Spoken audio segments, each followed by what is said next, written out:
Samahan nyo nga pala ako sa araw na kala mo naman sobrang busy kasi ang daming ginawa. Ayan, magkukwento na lang ako. Hi everyone! It's me again, Samaya. For today's video, welcome nga pala sa ating bagong page. Hala. Ngayong araw nga, sobrang dami kong ginawa sa video na to kaya isasama ko kayo. Kaya wag kayong maboring mga day kasi may ikukwento naman ako sa inyo. Kung nagtatanong kayo, masyado naman akong busy dyan mga day kasi nga naglilinis tayo. Kasi ang dami kong araw na hindi ako nakapaglinis at puro lang tayo higa, tulog kasi nga nagkasakit tayo. Kaya nung pagkagising ko ng umaga na kaya ko naman yung sarili ko at hindi na mabigat yung katawan ko, agad naman akong naglinis at pumunta ako dito sa CR para maglaba. Pagpasensyahan nyo na nga pala yung aming CR kung bakit madumi yan. Hindi pa kasi kami nakapaglinis at ngayon pa lang, antayin nyo. Super nagtambak nga pala yung labahan natin dyan mga B, kaya samahan nyo ako ngayong araw na to. Pero bago yan, gusto ko mag-thank you sa ating mga bagong viewers, lalo na sa ating mga silent viewers. Guys, mag-like naman kayo at mag-comment dito sa ating vlog para naman ganahan tayo gumawa pa ng maraming vlogs mga day. Alam nyo ba na ang swerte ko sa paglaba ngayon kasi super init kaya alam ko talagang matutuyo yung mga lalabhan ko ngayon at mabango mga B. Kasi kapag umuulan, hindi talaga mabango yung ating mga pinanglalabhan. Nangangamoy ano-ano na dyan. Buti na lang talaga pinagbigyan tayo ng panahon kung kailan tayo okay na, saka pa tayo binigyan ng init mga day. Kaya matutuyo talaga to. Share ko nga lang pala yung nandun pa ako sa AUP, naka-derm ako. Pag ganitong time din, nakapagtapos ko ng lagnat mga B, naglalaba talaga ako kasi dun sa AUP gabi ako naglalaba mga day kasi nga sa umaga may work tayo or may klase. At pagkahapon nga pala mga B, ito naman tayo, gumagawa naman tayo ng ating video para sa affiliate at sinamahan ko nga pala si mama pupunta dun sa Save More kasi may bibilin daw siya. Parang ang bilis kong lumipat ng kwento ayan, ang bilis talaga natin mawala sa ating mga pinagsasabi. Ito nga mga B, pagkakinabukasan, ito nga magtutupi ako mga day pagkatapos naming maglaba. Ito naman magtutupi ako ng mga damit ko kasi sobrang kalat talaga, sobrang gulo mga B ng aking lagayan. Pero habang magtutupi tayo dyan mga day, nagpictorial muna tayo dyan. Kung nakikita nyo yan sa kabilang account ko yung picture na yan, na ganyan yung suot ko, nagpictorial muna ako mga B. Ganyan talaga yung mga vloggers. Ang vloggers. Sino ka dyan? Mga ganun.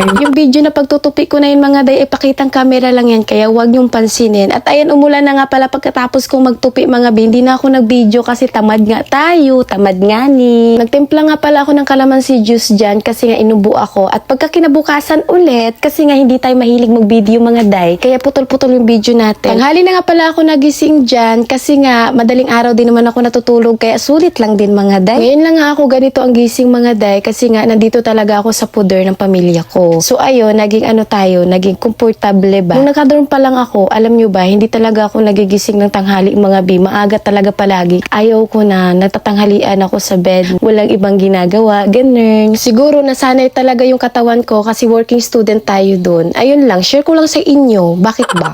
Pagkalabas ko nga pala dyan, sobrang ganda ng panahon mga B, na parang ang ganda na din ating paligid kasi hindi na makalat gaya ng maraming damo, ganun. Nagluto nga pala si ate dyan mga B ng aming ulam. So ayan, hanggang dito na ang video na to. Maraming salamat sa inyong panunood. Huwag kalimutan mag-like at mag-comment. Bye-bye!